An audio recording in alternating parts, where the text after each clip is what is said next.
Onde há determinação, o caminho pode ser encontrado. As tabuinhas de argila da Babilônia. St.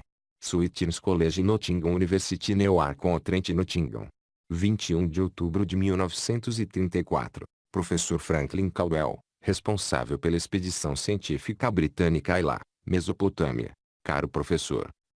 Sua carta e as 5 tabuinhas de argila achadas durante sua recente escavação nas ruínas da Babilônia chegaram no mesmo barco. Fiquei extraordinariamente fascinado e passei muitas horas agradáveis traduzindo as inscrições. Queria responder imediatamente à sua carta, mas achei melhor esperar até que tivesse completado a tradução das tabuinhas.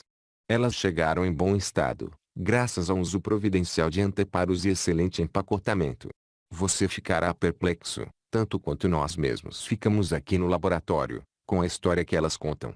Em geral esperamos que um preciso e distante passado fale de romance e aventura, coisas do tipo As Mil e Uma Noites, você sabe.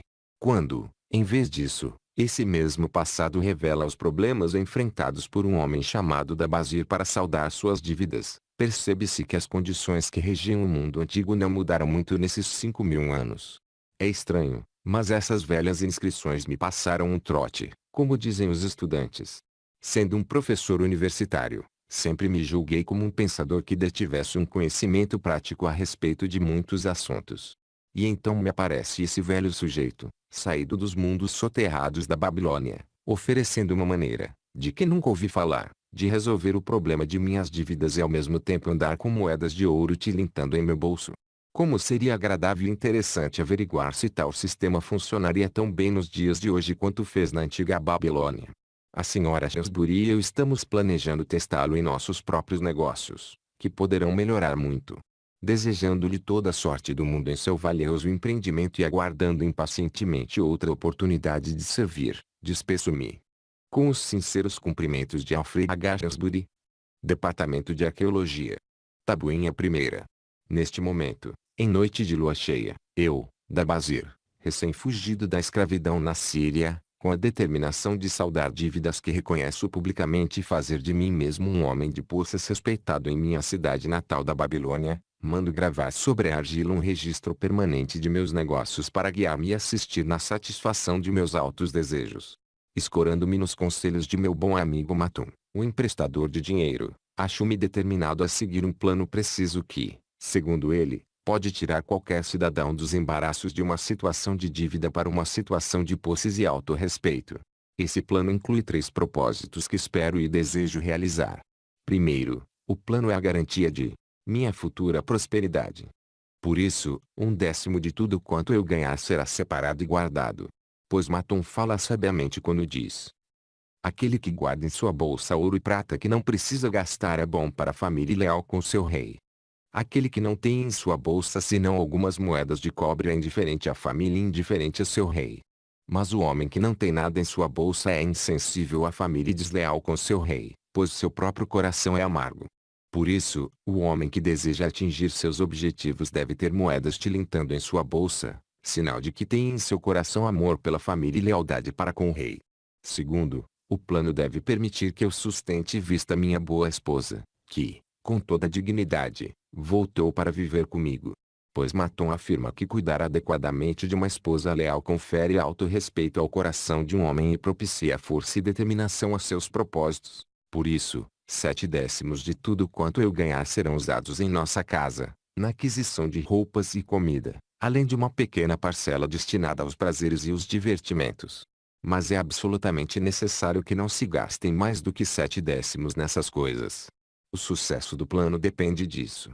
Devo viver com essa parcela e nunca usar mais do que isso ou comprar o que esteja além desse limite. Tabuinha segunda. Terceiro, o plano deve garantir que meus ganhos tenham condição de saldar todas as minhas dívidas. Por isso, na ocasião da lua cheia, 2/10 de tudo que eu tiver ganhado serão divididos honrada e razoavelmente entre aqueles que confiaram em mim e a quem pedi emprestado. Assim, em seu devido tempo, todas as minhas dívidas estarão certamente liquidadas. Como um lembrete, mandei gravar nesta argila o nome de todos os cidadãos a quem pedi emprestado e a honesta soma de meus débitos. Faru, o tecelão, 2 de prata, 6 de cobre. Sinjar, o fazedor de assentos, ele de prata. Amar, meu amigo, 3 de prata, ele de cobre. Zankar, meu amigo, 4 de prata, 7 de cobre. Ascamir, meu amigo, ele de prata, 3 de cobre. Arinsir, o ourives, 6 de prata, 2 de cobre. Jarbequer, o amigo de meu pai, 4 de prata, ele de cobre. Alcad, meu senhorio, 14 de prata. Matum, o emprestador de dinheiro, 9 de prata. Berejique, o fazendeiro, ele de prata, 7 de cobre. A tabuinha está danificada a partir daqui. Não deu para decifrar. Tabuinha terceira. Devo a esses credores um total de 119 moedas de prata e 141 moedas de cobre. Preso a tais compromissos e não vendo como pagar, em minha loucura permiti que minha esposa voltasse para o pai, enquanto eu mesmo deixava minha cidade natal, somente para encontrar desgraça e ver-me degradantemente vendido como escravo. Agora que Maton me mostra como posso saldar minhas dívidas a partir de pequenas somas tiradas de meus próprios ganhos, percebo com clareza a grande extensão de minha loucura ao fugir das consequências provocadas por minhas extravagâncias. Por isso visitei meus credores e expliquei-lhes que não tinha outros recursos para pagar-lhes senão minha capacidade para ganhar dinheiro e que eu tencionava destinar 2/10 de tudo que ganhasse para a amortização das dívidas, honesta e periodicamente. Não poderia desembolsar mais do que isso. Se fossem pacientes, com o tempo todas as minhas obrigações estariam integralmente resolvidas. Amar, que eu julgava ser o meu melhor amigo, injuriou-me amargamente, e me retirei sentindo-me realmente humilhado. Birajik rogou que eu lhe pagasse primeiro, porque estava precisando de ajuda. Alcad, meu senhorio, revelou-se um sujeito desagradável e garantiu que me poria em maus lençóis se eu não resolvesse logo a situação com ele. Os demais tiveram a boa vontade de aceitar minha proposta. Por isso estava mais determinado como nunca a resolver tudo aquilo, convencido de que é mais fácil acertar as dívidas do que evitá-las. Ainda que não tivesse podido satisfazer integralmente as necessidades e os caprichos de alguns poucos credores, negociei imparcialmente com todos. Tabuinha quarta. Outra lua cheia. Trabalhei arduamente, com a cabeça em paz. Minha boa esposa tem me apoiado na intenção de pagar a meus credores. Devido à nossa sábia determinação, ganhei durante a última lua, comprando camelos de bom fôlego e boas pernas para Nebatur, a soma de 19 moedas de prata. Dividia de acordo com meu plano. Separei 1/10 para guardar, dividi 7/10 com a esposa para o nosso sustento. 2/10, uniformemente divididos em moedas de cobre, foram destinados a meus credores.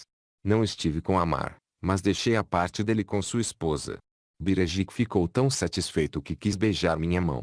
Só o velho Alcade continuava rabugento e disse que eu devia pagar mais rápido. Repliquei-lhe que eu só teria condições de pagar mais rápido se deixasse de me preocupar com o sustento da casa e de minha esposa. Todos os demais me agradeceram e elogiaram meus esforços. Por isso, ao final de uma lua, meu endividamento foi reduzido a quase 4 moedas de prata, e já tenho quase 2 moedas de prata guardadas que ninguém pode reivindicar. Meu coração se acha mais leve, coisa que há muito não experimentava. De novo plenilúnio. Trabalhei duro, mas com pouco sucesso. Vendi apenas alguns camelos. Meus ganhos não foram além de 11 moedas de prata. Entretanto, minha boa esposa e eu continuamos fechados com o plano, ainda que não tenhamos comprado roupa alguma, limitando-nos, inclusive, a uma alimentação frugal. Ainda dessa vez separei para guardar 1/10 das 11 moedas e 7/10 para as despesas. Fiquei surpreso quando Amar louvou meu pagamento, ainda que pequeno. Bejerik comportou-se do mesmo modo. Alcaar encolerizou-se, mas, quando viu que podia ficar sem sua parcela se não a aceitasse, concordou comigo. Os demais, como sempre, não fizeram quaisquer restrições. Mais uma vez a lua cheia toma conta do céu, e me sinto extremamente feliz. Topei com um magnífico rebanho de camelos e comprei alguns bens saudáveis, tendo conseguido ganhar 42 moedas de prata. Esta lua minha esposa e eu compramos sandálias e roupas, de que estávamos bem necessitados. Além disso, fizemos boas ceias, acompanhadas inclusive de aves. Paguei aos credores mais de 8 moedas de prata. Dessa vez, nem Alcade protestou. Grande é o plano, pois ele tem nos tirado do endividamento e propicia-nos a possibilidade de guardar o que nos pertence de direito. Já se passaram 3 luas cheias desde que fiz este último entalhe na argila. Em cada uma delas paguei a mim mesmo 1/10 de tudo quanto consegui com o meu trabalho. E durante esse mesmo tempo minha boa esposa e eu vivemos sempre com 7/10 adrede separados, ainda que às vezes isso se tivesse mostrado mais difícil. E paguei regularmente a meus credores os 2/10 a eles destinados. Minhas economias somam agora 21 moedas de prata. Isso faz com que eu sinta a cabeça no lugar e me deixa orgulhoso por poder caminhar entre meus amigos. Minha esposa cuida muito bem de nossa casa, se veste com decoro e elegância. Sentimos-nos felizes por estarmos juntos. O plano é de um valor indizível. Além de ter feito de um ex-escravo um honrado cidadão, Tabuinha Quinta. Veio de novo a lua cheia, e percebo que já faz um bom tempo que comecei a entalhar a argila. Na verdade, 12 luas vieram e se foram. Mas hoje especialmente não negligenciarei meu registro, pois acabo de pagar a última de minhas dívidas. Hoje é o dia em que minha boa esposa e meu agradecido ser comemoram com um grande banquete o fato de nossa determinação ter chegado a bom termo. Aconteceram tantas coisas em minha última visita aos credores que ainda me lembrarei disso por muito tempo. A mãe rogou-me que lhe perdoasse por suas palavras duras e disse que eu era, entre todos os demais, a pessoa que mais desejava para seu amigo. O velho alcaide não é assim tão mau, apesar de tudo, pois me disse: antes você era um pedaço de argila mole que todo mundo podia apertar e modelar, mas agora é uma peça de bronze capaz de enfrentar uma espada. Se em algum momento precisar de ouro ou de prata, procure-me. E ele não é o único que me tem em alta conta. Muitos outros dirigem-se a mim com respeito. Minha boa esposa fita-me com um brilho nos olhos que me leva a ter confiança em mim mesmo. Esse é o plano que me propiciou o sucesso. Ele me capacitou a pagar todas as minhas dívidas e conservar minha bolsa repleta de ouro e prata. Recomendo-o a todos que desejam o êxito. Pois se fez com que um ex-escravo tivesse condição de pagar suas dívidas, não ajudaria qualquer outro ser humano que buscasse a independência. E ainda continuo a utilizá-lo, pois estou convencido de que poderei estar entre os homens mais ricos do mundo. St. Swithin's College Nottingham University, Newark-on-Trent, Nottingham. 7 de novembro de 1936. Professor Franklin Caldwell, responsável pela expedição científica britânica Ilá, Mesopotâmia. Caro professor. Se, em suas futuras escavações nas ruínas da Babilônia, encontrar o fantasma de um antigo habitante, um velho negociante de camelos chamado Dabazir, faça-me um favor. Diga-lhe que o que ele andou gravando nessas tabuinhas de argila, há tanto tempo, renderam-lhe os votos de gratidão de um casal de professores universitários aqui na Inglaterra. Você provavelmente se lembra de minhas palavras na carta de outubro de 1934, quando lhe disse que a senhora Shaftesbury e eu iríamos tentar pôr em prática o plano de Dabazir, ou seja, amortizando nossas dívidas e ao mesmo tempo guardando parte do dinheiro. Você já deve ter adivinhado, ainda que tivéssemos nos limitado ao círculo de nossos amigos, nossas desesperadoras dificuldades. Vínhamos há anos sendo espantosamente humilhados por um grupo de velhas dívidas e morríamos de preocupação com medo de que alguns credores pudessem armar um escândalo que nos forçaria a sair da universidade. Nós pagávamos e pagávamos cada centavo que podíamos espremer de nossa renda, já por si muito aquém do suficiente para as nossas próprias despesas. Por outro lado, éramos obrigados a fazer todas as nossas compras onde tivéssemos crédito em médio e longo prazos, sem termos condições, em vista disso, de reclamar contra os preços.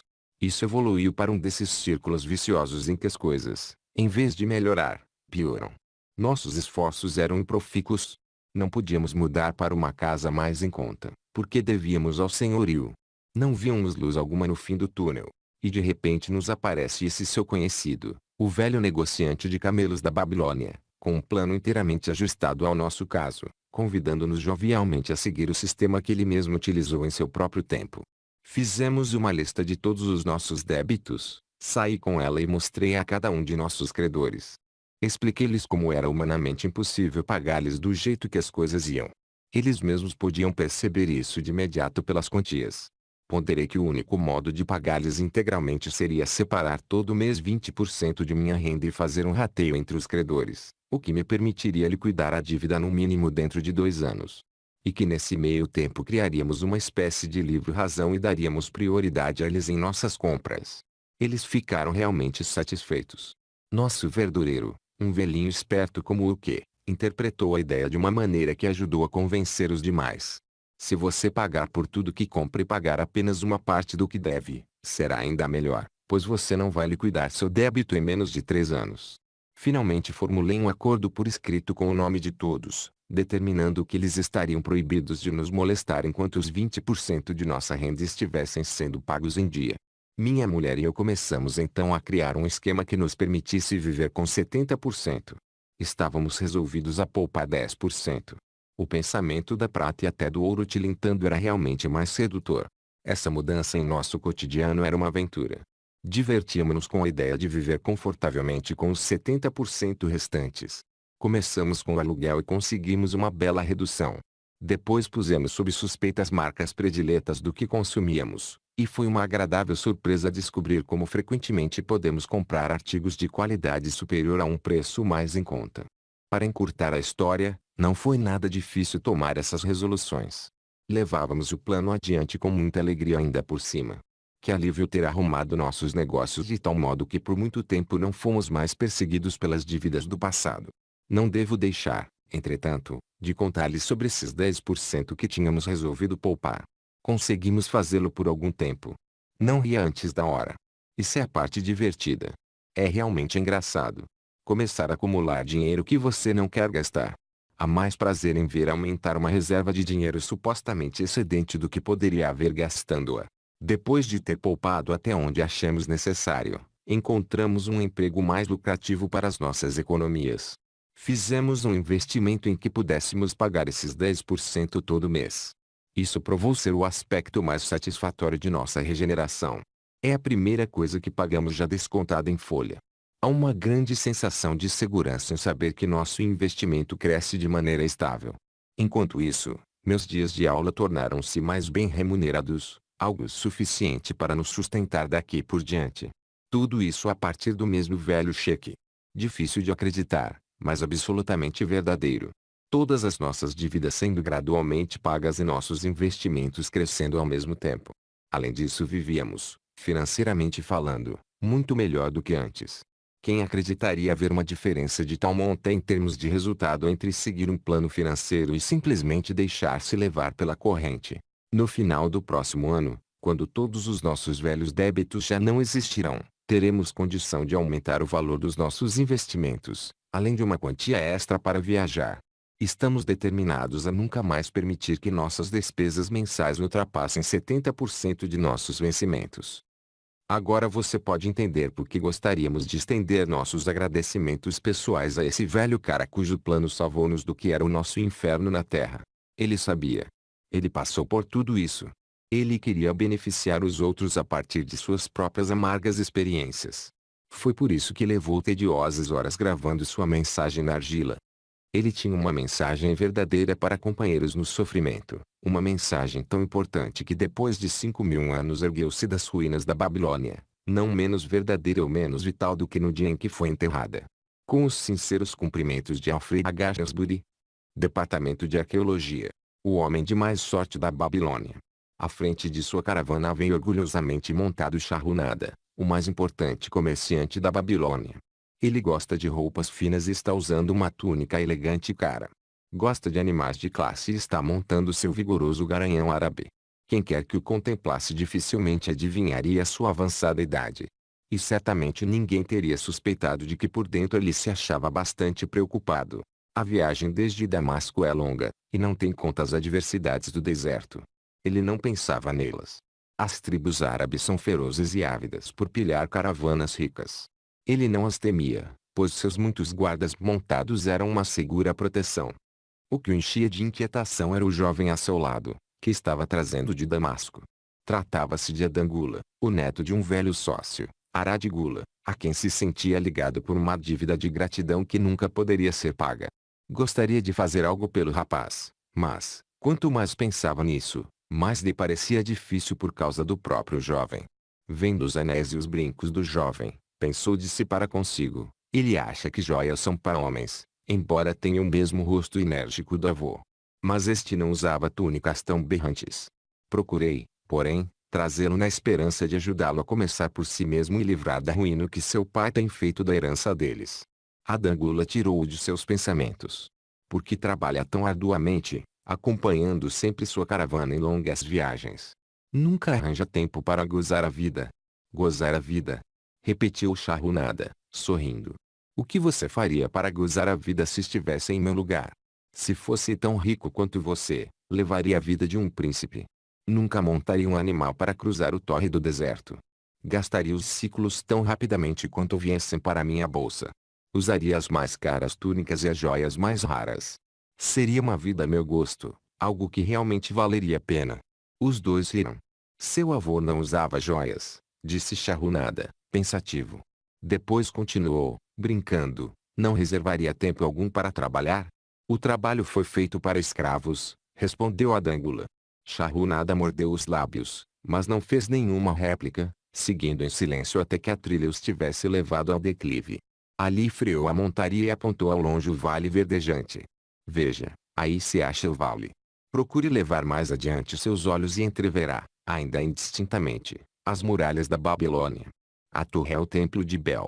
Se tiver olhos de lince, perceberá inclusive a fumaça que sobe do fogo perene instalado em seu topo. A Babilônia é assim. Sempre almejei conhecer a mais rica cidade em todo o mundo, comentou Adangula. A Babilônia, onde meu avô começou sua fortuna. Quem dera ele ainda estivesse vivo. Não deveríamos ser tão apressados. Por que deveria o espírito dele ficar na terra além do tempo que lhe foi reservado? Você e seu pai podem muito bem prosseguir as boas coisas que ele fez. Ai de mim, nenhum de nós dois possui os talentos de meu avô. Nem papai nem eu. Conhecemos seu segredo para atrair os dourados ciclos. Shahunada não respondeu, mas, pensativo, afrouxou a rédea e deixou sua montaria descer o declive na direção do vale. Atrás deles seguia a caravana numa nuvem de poeira avermelhada. Algum tempo depois alcançavam a estrada real e dobravam ao sul, através das fazendas irrigadas. 3 velhos homens arando um campo despertaram a atenção de Shahunada. Pareciam estranhamente familiares. Que coisa mais ridícula! Ninguém passa 40 anos depois por um campo e encontra os mesmos homens arando o terreno. Mas alguma coisa dentro de si dizia que eram eles. Um, com uma força incerta, manejava o arado. Os outros conduziam com grande dificuldade os bois, batendo-lhes inutilmente com seus cajados para obrigá-los a continuar puxando. 40 anos atrás tinha invejado esses homens. Com que felicidade teria então trocado de lugar com eles? Mas que diferença agora? Olhou com orgulho para trás, apreciando a caravana que o seguia, com seus camelos e burros criteriosamente escolhidos, abarrotados de mercadorias valiosas trazidas de Damasco. E tudo isso era apenas uma parte de todos os seus bens. Ele apontou para os homens que trabalhavam a terra e disse, continuam arando o mesmo terreno onde se encontravam há 40 anos. E o que parece, mas por que acha que são os mesmos? Eu os vi ali uma vez, respondeu Shahunada. As recordações passaram como um raio por sua mente. Porque não podia enterrar o passado e viver no presente. E então viu, como numa imagem, o rosto sorridente de Aradigula. A barreira entre ele mesmo e o cínico jovem a seu lado dissolveu-se. Mas como podia ajudar um jovem enfatuado como este, com suas ideias de perdulário e as mãos cheias de joias? Podia oferecer trabalho à vontade para homens com boa disposição, mas não para aqueles que se presumiam superiores demais para exercerem um determinado ofício. Entretanto, devia Aradigula a obrigação de fazer realmente alguma coisa, não uma tentativa sem entusiasmo. Ele e Aradigula nunca tinham agido desse modo, não eram dessa espécie de homens. De repente veio-lhe à cabeça um plano. Havia objeções. Tinha que levar em conta sua própria família e sua posição. Seria uma coisa cruel e agressiva. Homem de decisões rápidas, pôs de lado as objeções e resolveu agir. Estaria interessado em saber como seu conceituado avô e eu mesmo formamos uma sociedade que se mostrou bastante lucrativa. Perguntou ele. Por que não me conta só como conseguiu os dourados ciclos? É tudo que preciso saber, aparou o jovem.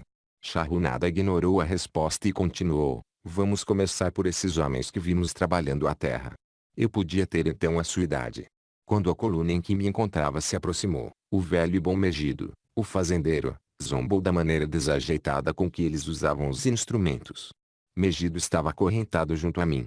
Olhe para esses companheiros preguiçosos, protestou ele. O que maneja o arado não faz o menor esforço para abrir sulcos profundos, nem os batedores conseguem manter os bois na linha certa. Como podem esperar uma boa colheita arando de tal forma?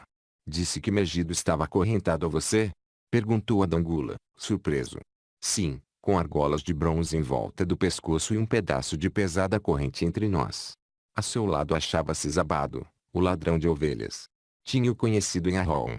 No final, vinha um homem a quem chamávamos de pirata, pois não nos dissera seu nome. Pensamos tratar-se de um marujo, porque trazia no peito uma tatuagem de serpentes entrelaçadas à moda do mar. A coluna era assim constituída para que os homens andassem de 4 em 4. Você estava acorrentado como um escravo? Perguntou a Dangula, sem acreditar. Seu avô não lhe contou que eu já fui um escravo. Ele sempre falou sobre você, mas nunca ensinou nada a esse respeito. Ele era um homem a quem se podia confiar os mais íntimos segredos. Creio que também posso confiar em você, não é mesmo? Shahrazad olhou diretamente nos olhos. Você pode contar com o meu silêncio, mas estou perplexo. Conte-me como chegou a ser um escravo. Shahrazad deu de ombros. Qualquer homem pode acordar numa bela manhã como um escravo. Foi uma casa de jogo e o excesso de bebida que me trouxeram tal desgraça. Fui vítima das imprudências de meu irmão. Numa briga, ele matou seu amigo de copo. Meu pai me entregou à viúva, desesperado para proteger meu irmão contra o braço da lei. Como depois ele não tivesse conseguido dinheiro suficiente para libertar-me, a mulher, raivosa, me vendeu para um mercador de escravos. Que vergonha e injustiça, protestou a Dangula. Mas, diga-me, como conseguiu ganhar a liberdade? Calma, chegaremos lá. Ouça primeiro a história. Quando passamos, esses homens que estavam trabalhando a terra zombaram de nós. Um deles tirou o chapéu rasgado da cabeça e fez uma mesura, quase gritando: Bem-vindos à Babilônia, hóspedes do rei. Ele os espera nas muralhas da cidade, onde o banquete é farto, tijolos de lama e sopa de cebolas. E todos eles riram ruidosamente. Pirata encolerizou-se e xingou-os. Que querem dizer com isso? Que o rei nos espera nas muralhas? Perguntei-lhe. Que vamos para as muralhas da cidade carregar tijolos até que nossas costas se quebrem. Talvez eles os surrem até a morte antes que os próprios tijolos acabem com você. Mas eu não deixarei que me batam. Eu os matarei. Megido tomou a palavra. Não faz sentido para mim a ideia de ambos batendo em escravos diligentes, dispostos ao trabalho, até a morte. Os amos gostam de bons escravos e tratam-nos bem. Quem quer trabalhar pesado? Comentou Zabado. Esses homens aí curvados ao arado são sujeitinhos espertos. Não estão quebrando as próprias costas. Só fazem de conta que estão dando duro. Você não prospera usando de malandragem, protestou o Megido. Se conseguir lavrar 1 hectare, terá sido um bom dia de trabalho, e o amo reconhece isso. Mas, se lavrar apenas a metade, isso prova que fez corpo mole no serviço. Eu não faço hora. Gosto de trabalhar e gosto de fazer um bom trabalho, pois o trabalho é o melhor amigo que já conheci. Ele me deu todas as boas coisas que já tive, minha fazenda, meu gado leiteiro, minhas colheitas, tudo. Vejam só quem fala. E onde estão essas boas coisas agora? Zombou Zabado. Imagino ser muito melhor continuar vivo e arranjar-se sem trabalho. Veja o meu exemplo. Se formos vendidos para perder o couro nas muralhas, serei destinado ao transporte de sacos d'água ou algum outro trabalho fácil, enquanto você, que gosta de pegar no pesado, estará quebrando as costas de tanto carregar tijolos. Com um riso idiota, ficou em silêncio de novo. O terror apoderou-se de mim naquela noite. Não pude conciliar o sono. Aproximei-me da corrente mestra e, quando os outros dormiam, atraí a atenção de Godoso, que era o primeiro a ficar de vigia. Ele era um daqueles bandidos árabes, espécie de tratante que, além de roubar o dinheiro da vítima, não hesita igualmente em cortar-lhe a garganta. Diga-me, Godoso, sussurrei, quando chegarmos à Babilônia, seremos vendidos para trabalhar nas muralhas. Por que quer saber? Perguntou ele, cautelosamente. Mas não está vendo logo? Insisti. Sou jovem. Quero viver. Não quero trabalhar nem ser espancado até a morte nas muralhas. Tenho alguma chance de encontrar um bom amo? Ele sussurrou de volta. Vou lhe contar uma coisa. Você é um bom camarada, não perturba Godoso. Estive muitas vezes no mercado de escravos. Agora, ouça. Quando os compradores aparecerem, diga-lhes que é um bom trabalhador e que gosta de trabalhar muito para um bom amo. Faça com que eles queiram comprá-lo. Do contrário, já no outro dia estará carregando tijolos. Dando um duro dos diabos. Depois que ele se afastou, deitei-me na areia quente, olhando as estrelas e pensando em trabalho. Megido teimara que este era o seu melhor amigo. Muito me surpreenderia se eu também viesse a ter a mesma opinião. Certamente teria, se o trabalho me livrasse de tudo aquilo. Quando Megido acordou, contei-lhe baixinho minhas boas novas. Era nosso único raio de esperança quando nos pusemos em marcha para a Babilônia. No final da tarde aproximamo-nos das muralhas e pudemos ver as fileiras de homens, como formigas negras, subindo e descendo ladeiras íngremes. De mais perto ainda, ficamos impressionados com os milhares de homens trabalhando. Alguns estavam cavando no fosso, outros confundiam-se com a sujeira dos tijolos de lama. O maior número carregava os tijolos em imensos cestos através das trilhas escarpadas até os pedreiros. Inspetores praguejavam contra os retardatários e desciam o chicote de couro de boi nas costas daqueles que não conseguiam ficar em linha. Víamos os pobres companheiros vacilarem esgotados e caírem sob o peso de seus cestos, incapazes de tornarem a levantar-se. Se a chicotada alcançava-lhes os pés, eles eram arrastados para o lado dos caminhos e deixados ali, contorcendo-se de dor. Logo seriam dragados para baixo, a fim de juntar-se a outros corpos jogados ao lado da estrada, esperando uma sepultura ímpia.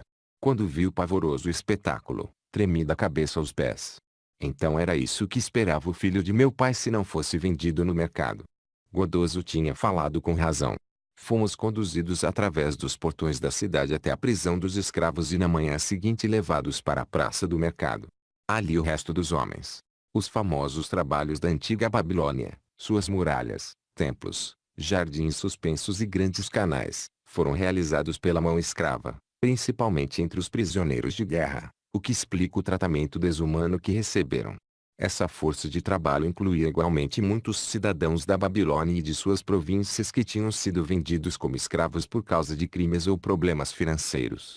Era um costume corrente que os próprios homens oferecessem a si mesmos, esposas e filhos como calção relativa a dívidas, julgamentos legais ou outras obrigações. No caso de não cumprimento, as pessoas entregues como garantia eram vendidas como escravas. Achava-se petrificado de medo, e só um chicote de nosso guarda pôde convencê-los a adiantar-se para serem examinados pelos compradores. Megido e eu mesmo falávamos avidamente com qualquer homem a quem se nos permitia dirigirmos-nos. O negociante de escravos chamou os soldados da guarda real, que algemaram o pirata e brutalmente o açoitaram quando ele protestou. Assim que o carregaram dali, senti uma grande pena dele. Megido percebeu que logo seríamos separados. Quando nenhum comprador se achava por perto, ele me falava com veemência para deixar marcado em minha mente como o trabalho seria valioso para mim no futuro. Alguns homens o odeiam. Fazem dele um inimigo. É melhor tratá-lo como um amigo, aprender a gostar dele. Não se preocupe com que seja árduo. Se pensar nisso como uma casa que você constrói, então quem se importa que as vigas sejam pesadas ou que se ache distante o lugar aonde tem de apanhar água para o estuque? Prometa-me, rapaz, que se tiver um amo vai trabalhar para ele o mais arduamente que puder. Se ele não apreciar tudo quanto você faz, não se preocupe. Lembre-se, o trabalho bem feito traz satisfação a quem quer que o tenha realizado e torna o homem melhor. Ele se calou quando um fazendeiro troncudo aproximou-se do cercado e nos olhou como quem examina uma mercadoria. Megido interrogou sobre sua fazenda e colheitas, logo convencendo o homem de que seria de grande utilidade para ele.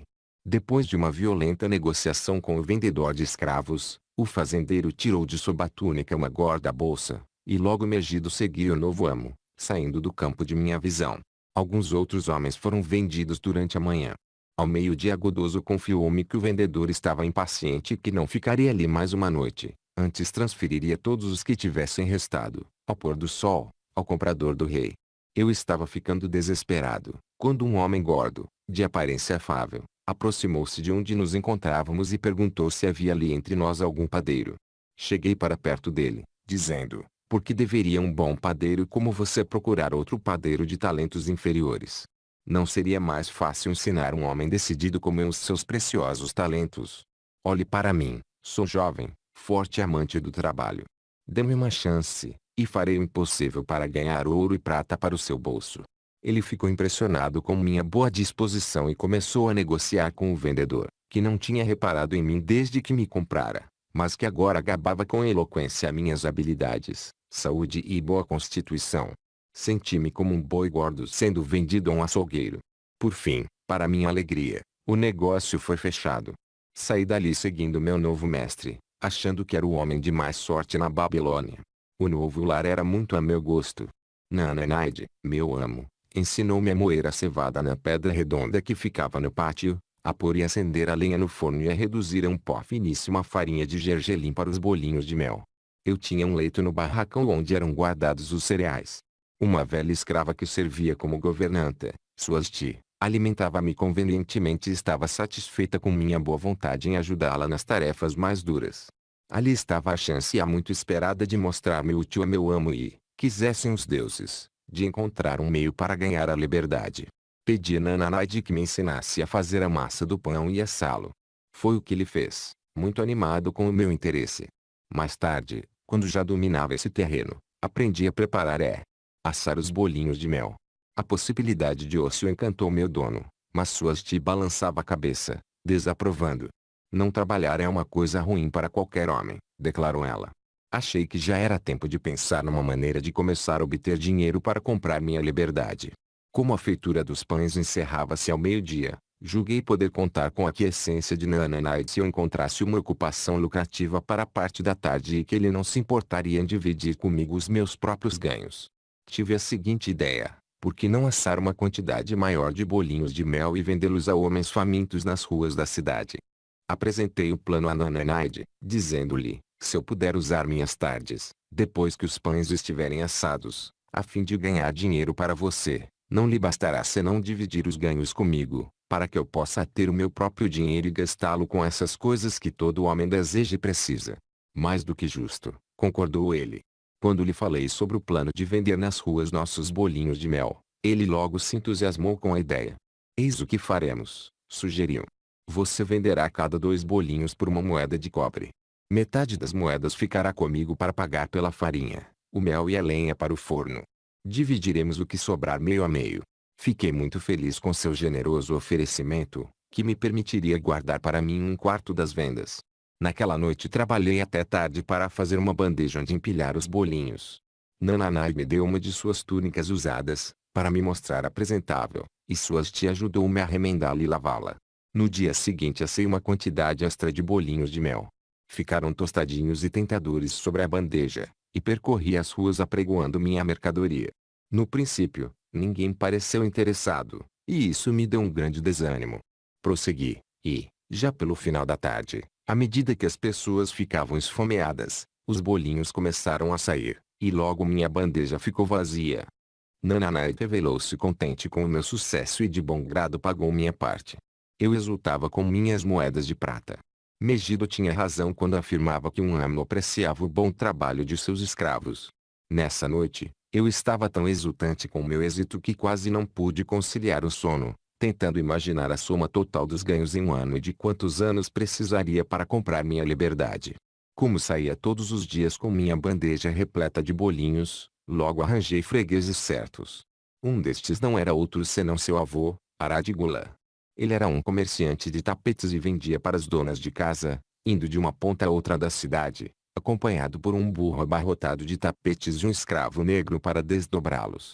Ele comprava 2 bolinhos para si mesmo e 2 outros para o escravo, sempre se detendo para conversar comigo enquanto os comia. Seu avô disse-me um dia uma coisa que nunca mais esquecerei. Gosto dos seus bolinhos, meu jovem, mas muito mais da maneira refinada com que você os oferece. Esse espírito de iniciativa pode levá-lo longe na estrada do sucesso. Mas como eu pude entender, Adangula, o que tais palavras de encorajamento podem significar para um escravo ainda jovem, sozinho numa grande cidade, lutando com tudo o que tinha em si para encontrar um modo de livrar-se das humilhações. À medida que os meses passavam, eu ia economizando cada vez mais os meus trocados. Meu alforje preso ao cinto ia começando a ganhar um peso bem gostoso. O trabalho estava provando ser meu melhor amigo, exatamente como dissera Megido. Eu estava feliz, mas Suasti mostrava-se preocupada. Temo que nosso amo esteja dissipando um tempo precioso nas mesas de jogo, disse ela. Não coube em mim de contente quando um dia cruzei com meu amigo Megido na rua. Ele conduzia ao mercado 3 burros carregados de verduras. Eu estou indo muito bem, disse ele. Meu amo aprecia tanto o meu bom trabalho que agora sou capataz. Como vê, ele me confia os negócios no mercado e inclusive mandou buscar minha família.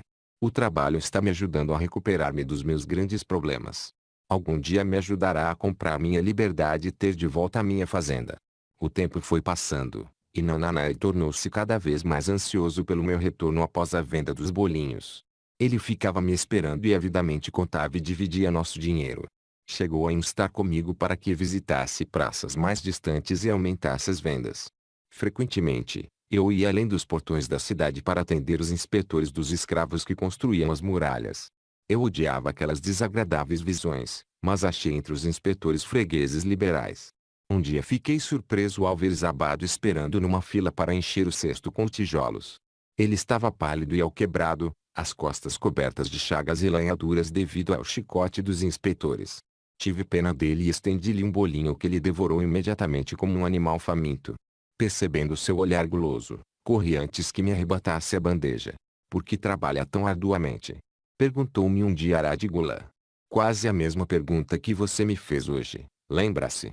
Contei-lhe o que Megido dissera sobre o trabalho e como este estava provando ser meu melhor amigo. Mostrei-lhe com orgulho meu alforje repleto de moedas, acrescentando que economizava a fim de comprar minha liberdade. Quando estiver livre, o que fará? Quis saber seu avô. Bem, respondi, tenciono tornar-me comerciante. Foi aí que ele me confidenciou uma coisa de que eu nunca tinha suspeitado. Aposto que não sabe que sou também um escravo. Formei uma sociedade com meu amo, alto lá, interveio Adangula. Não ouvirei mentiras que ultrajem meu avô. Ele não foi escravo. Seus olhos faiscavam de raiva. Charrunada manteve-se calmo. Respeito seu avô por ter superado o infortúnio, tornando-se um cidadão proeminente em Damasco. Acha que você, seu neto, é feito do mesmo molde? É homem suficiente para encarar a verdade ou prefere viver alimentando falsas ilusões? Adangula endireitou-se na cela. Numa voz sufocada por profunda emoção, replicou, meu avô foi estimado por todos. Seus dons eram incontáveis. Numa época de fome, foi seu ouro que comprou cereais no Egito, foi sua caravana que os trouxe para Damasco, distribuindo-os para que as pessoas não morressem de inanição. Agora você está me dizendo que ele não passava de um desprezível escravo na Babilônia. Tivesse permanecido como escravo na Babilônia, teria muito bem podido ser desprezível. Quando, porém, através de seus próprios esforços, tornou-se um grande homem em Damasco, os deuses realmente condoeram-se de seus infortúnios e dedicaram-lhe todo o respeito celeste. Depois de ter me contado que era um escravo, continuou Charrunada, explicou como estivera ansioso para ganhar sua liberdade. Agora que tinha o dinheiro para comprá-la estava muito confuso quanto ao que devia fazer. Havia muito não fazia boas vendas e temia deixar a proteção de seu amo. Condenei sua indecisão, não fique grudado por muito tempo a seu amo. Experimente novamente a sensação de ser um homem livre. Haja e obtenha êxito como um homem livre. Decida o que deseja realizar, e então o trabalho o ajudará a fazê-lo. Ele seguiu seu caminho, dizendo estar contente por eu tê-lo censurado por sua covardia. Um dia fui novamente além dos portões da cidade e fiquei surpreso ao encontrar uma multidão compacta ali reunida. Tentei informar-me a respeito, e um homem me disse, então não soube? Um escravo fugido que matou um dos guardas do rei foi trazido para a justiça e ainda hoje será açoitado até a morte por seu crime. O próprio rei estará aqui em pessoa. O ajuntamento era tão cerrado em volta do pelourinho que temia aproximar-me sem que minha bandeja de bolinhos de mel não fosse atirada para o alto. Subi por isso a um recanto em obras da muralha de onde podia ver acima das cabeças das pessoas. Pude ter dali uma ótima visão do próprio Nabucodonosor conduzindo seu carro de ouro. Nunca tinha contemplado tanta grandeza, túnicas tão magníficas e cortinas de pano dourado e veludo. Eu não podia ver o castigo, embora conseguisse ouvir os gritos lancinantes do pobre escravo. Admirava-me que alguém tão nobre como nosso magnífico rei tivesse condições de apreciar. Os costumes dos escravos na antiga Babilônia, ainda que possam parecer inconsistentes para nós, eram rigorosamente regulados pela lei. Por exemplo, um escravo podia ter sua própria propriedade e até outros escravos sobre os quais seu amo não teria negar qualquer direito. Escravos casavam-se livremente com não escravos. Filhos de mães livres eram livres.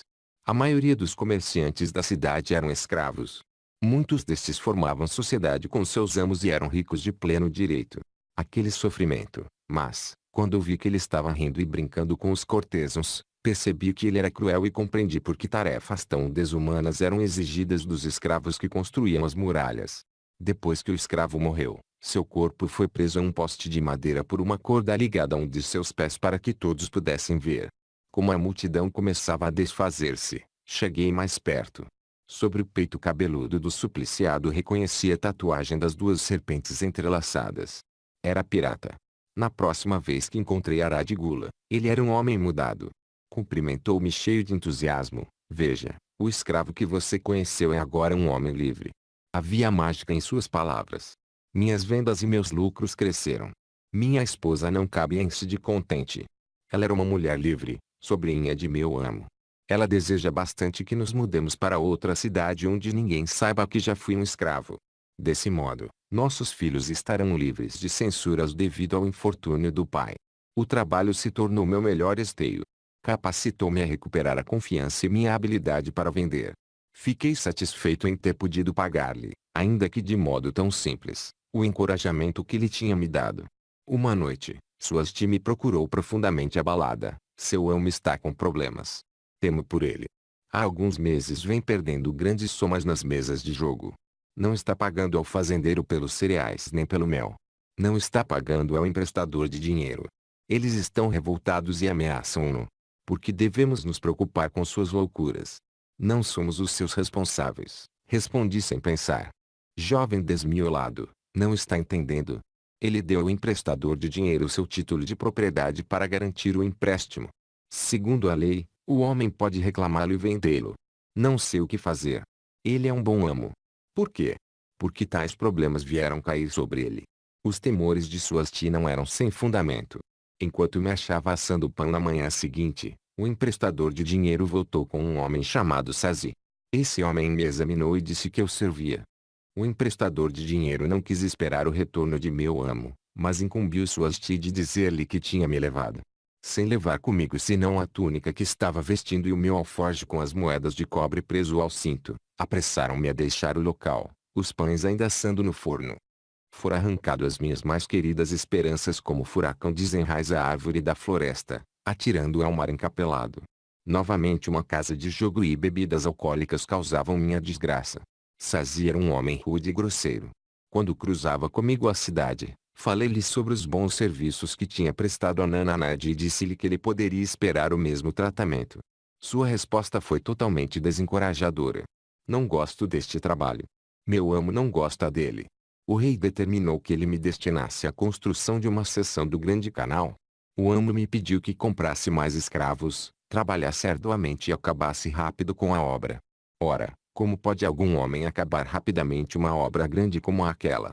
Imagine um deserto sem árvore alguma, apenas pequenos arbustos e um sol queimando com tal fúria que a água em nossos barris já não prestava, de tão quente, para matar nossa sede. Imagine agora filas de homens descendo aos profundos buracos escavados e dali trazendo pesados cestos de areia fofa através de caminhos poeirentos, da manhã até a noite. Imagine a comida servida em gamelas onde todos comiam juntos, como porcos. Não tínhamos tendas nem palha para as camas. Foi essa situação em que me achei. Enterrei meu alforje num lugar marcado, meio descrente de que no futuro viesse a desencavá-lo. Nos primeiros tempos trabalhei com boa vontade, mas, à medida que os meses se arrastavam, senti meu ânimo fraquejar. Então a febre tomou conta do meu corpo exausto. Perdi o apetite e mal podia levar à boca pedaços de carneiro e verduras. À noite via-me completamente vencido pela insônia. Em minha desgraça perguntava-me se o plano desabado não era mesmo o melhor, fazer corpo mole para não condenar o próprio corpo ao esmorecimento. Depois lembrei-me da última visão que tive dele e convenci-me de que o velho camarada estava errado. Meus pensamentos voltaram-se para a pirata e toda aquela amargura, e me perguntei se também podia ser justo brigar e matar. A recordação de seu corpo ensanguentado me mostrou que seu plano não tinha a menor serventia. Lembrei-me então da última vez em que vi Megido. Suas mãos mostravam calos imensos devido a trabalho árduo, mas seu coração era leve e havia contentamento em seu rosto. Seu plano era o melhor. Mas eu tinha tanta disposição para o trabalho quanto Megido. Ele podia não ter trabalhado tão duro quanto eu. Porque o meu trabalho não me trouxe felicidade e sucesso.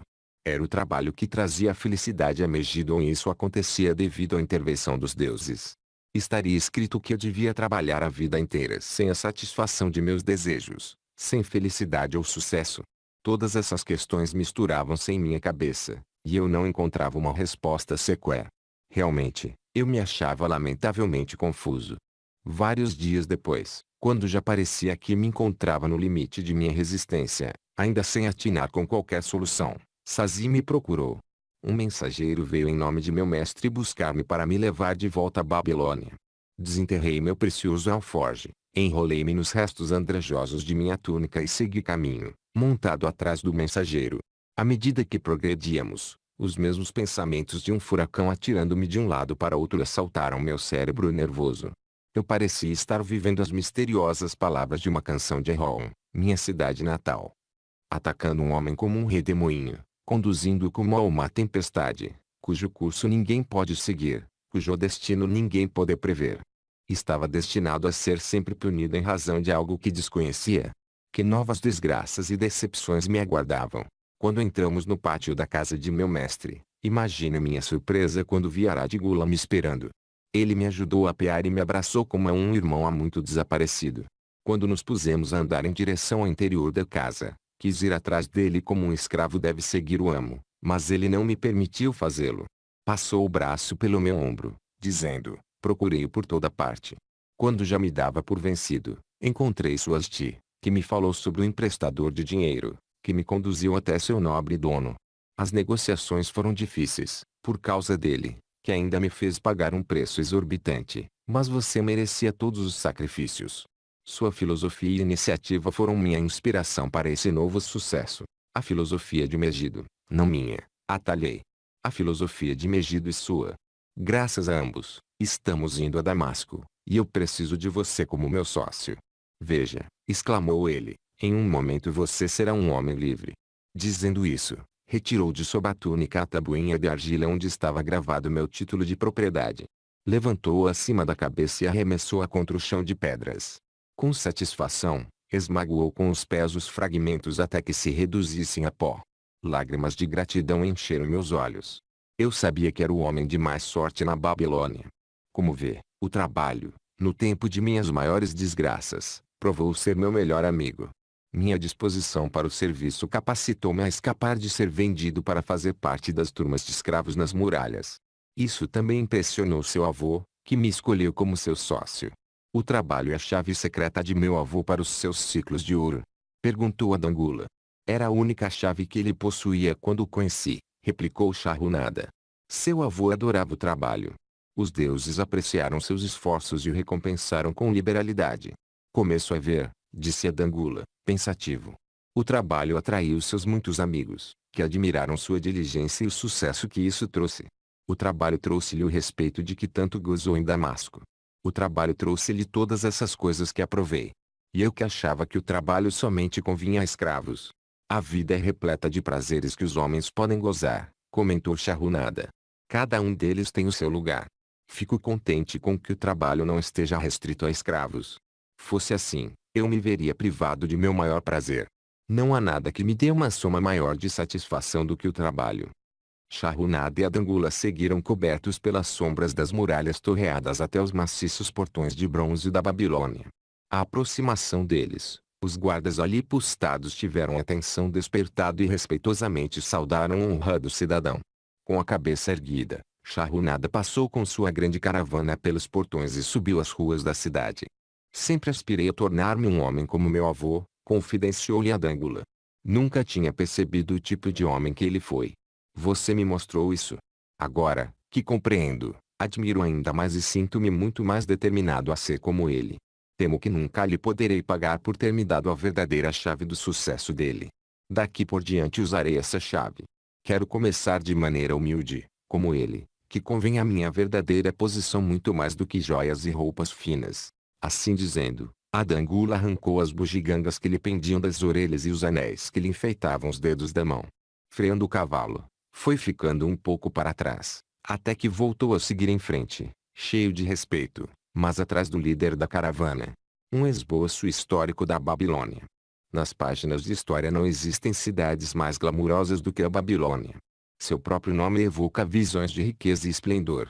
Seus tesouros de ouro e joias eram fabulosos. Alguém logo imaginaria que uma cidade próspera como essa só poderia estar situada numa pujante região tropical, cercada por ricos recursos naturais, como florestas e minas. Pois não era o caso. Ela estava localizada junto ao rio Eufrates, num extenso e árido vale. Não tinha florestas nem minas, e muito menos pedras para construção. Não se achava sequer próximo a uma daquelas estradas comerciais da época. Como se não bastasse, a chuva era minguada para o cultivo de grãos. A Babilônia é um impressionante exemplo da capacidade do homem para alcançar grandes objetivos, utilizando o que quer que estivesse à disposição. Todos os recursos que sustentavam essa grande cidade foram desenvolvidos pelo homem. Todas as suas riquezas foram por ele produzidas. A Babilônia possuía apenas dois recursos naturais, um solo fértil e a água do rio. Numa das maiores realizações de todos os tempos, os engenheiros da Babilônia desviaram as águas do rio por meio de represas e imensos canais de irrigação. Cruzando grandes distâncias através do vale árido, esses canais despejavam suas águas revigorantes sobre o solo fértil. Isso se coloca entre as primeiras façanhas da engenharia conhecidas na história. Abundantes colheitas foram a recompensa por esse sistema de irrigação que o mundo nunca tinha visto antes. Felizmente, durante sua longa existência, a Babilônia foi governada por sucessivas linhagens de reis para quem conquistar e pilhar não passavam de situações episódicas. Embora se tivesse empenhado em muitas guerras, a maioria era de natureza local e na maior parte das vezes buscavam conter a investida de ambiciosos conquistadores de outras regiões que cobiçavam seus fabulosos tesouros. Os magníficos governantes da Babilônia ganharam um lugar na história por causa de sua sabedoria, espírito de iniciativa e justiça. A Babilônia não produziu monarcas pomposos que ansiassem por conquistar o mundo conhecido para que todas as nações pudessem homenagear seu egotismo. Como cidade, a Babilônia não existe mais. Quando essas estimulantes forças humanas que a construíram e mantiveram por milhares de anos se dissiparam, ela logo se tornou uma ruína desabitada. Sua localização fica na Ásia, a cerca de 600 milhas a leste do Canal de Suez, bem ao norte do Golfo Pérsico. Sua latitude é mais ou menos 30 graus acima do Equador, praticamente a mesma de Yuma, no Arizona. O clima é parecido com o dessa cidade americana, quente e seco. Hoje o Vale do Eufrates, antes uma populosa região de próspera agricultura, não passa de um deserto árido batido pelo vento. Uma vegetação rala de arbustos luta para sobreviver contra as tempestades de areia. Lá se foram os campos férteis, as gigantescas cidades e as grandes caravanas de ricas mercadorias. Bandos nômades de árabes, levando uma vida difícil com seus pequenos rebanhos, são seus únicos habitantes. Tem sido assim desde o começo da era cristã. Colinas de terra semeiam o vale. Durante séculos, os viajantes acostumaram-se a considerá-las desse modo. A atenção dos arqueólogos foi finalmente despertada devido a pedaços de cerâmica e de tijolos que começaram a aparecer depois de ocasionais aguaceiros. Expedições financiadas por museus americanos e europeus foram enviadas ao local para fazer escavações e ver o que podia ser achado. Pás e picaretas logo provaram que essas colinas eram antigas cidades. Cidades sepultadas, não haveria talvez melhor expressão para elas. A Babilônia era um desses achados. Durante algo em torno de 20 séculos, os ventos espalharam sobre ela a poeira do deserto. Construídas originalmente de tijolos, suas muralhas muito expostas tinham se desintegrado, caindo mais uma vez por terra. Assim a Babilônia, a faustosa cidade, em nossos dias. Um amontoado de sujeira por tanto tempo abandonado que nenhuma pessoa viva chegou sequer a saber seu nome. Até que foi descoberta através da cuidadosa remoção dos restos seculares de ruas e dos escombros de seus nobres templos e palácios. Muitos cientistas consideram a civilização babilônica e de outras cidades no vale como as mais antigas entre aquelas que possuem um registro definido. Datas positivas assinalam um recuo de 8.000 anos. Um fato interessante nessa conexão é o meio usado para determinar essas datas. Soterradas nas ruínas da Babilônia, encontraram-se descrições de um eclipse do Sol. Astrônomos modernos calcularam prontamente a época em que tal eclipse, visível na Babilônia, ocorreu e então estabeleceram uma conhecida relação entre o calendário deles e o nosso. Conseguimos portanto provar que há 8.000 anos os sumerianos, que habitaram a Babilônia, viveram em cidades muradas. Mas só podemos conjecturar sobre quantos séculos antes essas cidades existiram. Seus habitantes não eram meros bárbaros vivendo dentro de suas muralhas protetoras. Eram um povo culto e educado. Até onde pelo menos a história escrita pode chegar, eles foram os primeiros engenheiros, os primeiros astrônomos, os primeiros matemáticos, os primeiros financistas e o primeiro povo a ter uma linguagem escrita. Já fizemos menção aos sistemas de irrigação que transformaram o Vale Árido num paraíso agrícola. O que restou desses canais pode ainda ser acompanhado, embora quase todos estejam completamente cobertos pela areia acumulada. Alguns eram tão grandes que, quando sem água, uma dúzia de cavalos poderia correr lado a lado sobre o seu leito. Em tamanho, não ficam nada a dever aos maiores canais do Colorado e de Utah. Além de irrigarem as terras do vale, os engenheiros babilônicos realizaram um outro projeto de similar magnitude. Por meio de um sofisticado sistema de drenagem, recuperaram para o cultivo uma imensa área pantanosa na foz dos rios Tigre e Eufrates. Heródoto, viajante e historiador grego, visitou a Babilônia em pleno apogeu da cidade e deu-nos a única descrição que conhecemos feita por um estrangeiro. Seus escritos fornecem um panorama gráfico da cidade e mencionam alguns dos extraordinários costumes de seu povo, além dos comentários sobre a notável fertilidade do solo e as abundantes colheitas de trigo e cevada. A glória da Babilônia desapareceu, mas sua sabedoria foi preservada para nós. Para isso, estamos em dívida com sua forma de registros.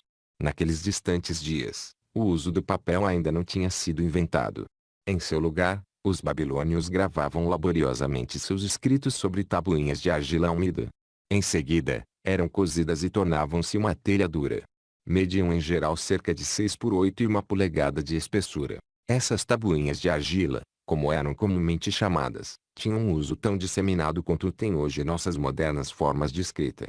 Os habitantes gravavam sobre as tabuinhas lendas, poesia, história, transcrições dos decretos reais, as leis da terra, títulos de propriedade, notas promissórias e até cartas que mensageiros levavam a cidades distantes. Através delas, temos condições de reconstituir diversos aspectos da vida íntima e pessoal do povo.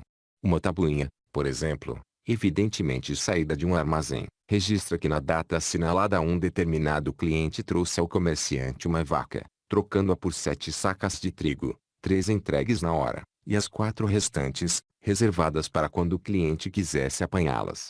Conservadas intactas sob os destroços das cidades, os arqueólogos recuperaram bibliotecas inteiras dessas tabuinhas, centenas de milhares delas.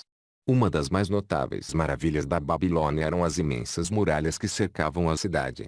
Os antigos classificam-nas, como a Grande Pirâmide do Egito, entre as 7 maravilhas do mundo. Atribui-se à rainha Semiramis a construção das primeiras muralhas durante os primórdios da cidade. Modernos escavadores não conseguiram achar qualquer traço das muralhas originais. Não sabemos mesmo quanto mediam de altura. Segundo menção dos primeiros escritores, estima-se que tivessem entre 50 e 60 pés de altura, voltadas para o lado de fora com seus tijolos queimados e, além disso, protegidas por um profundo fosso de água. As muralhas mais recentes e mais famosas foram iniciadas cerca de 600 anos antes de Cristo pelo rei Nabopolassar. Era de tal envergadura seu projeto de reconstrução que ele não viveu o suficiente para ver a obra concluída. Esta foi continuada por seu filho, Nabucodonosor, cujo nome é bastante familiar na história bíblica. A altura e a extensão dessas últimas muralhas desafiam a própria credulidade. Autores idôneos julgam que elas alcançassem a altura de 160 pés, o equivalente a um moderno prédio de escritórios de 15 andares. Sua extensão total estaria estimada entre 9 e 11 milhas. Tão amplo era o topo que uma carruagem de 6 cavalos podia ser conduzida sobre ele.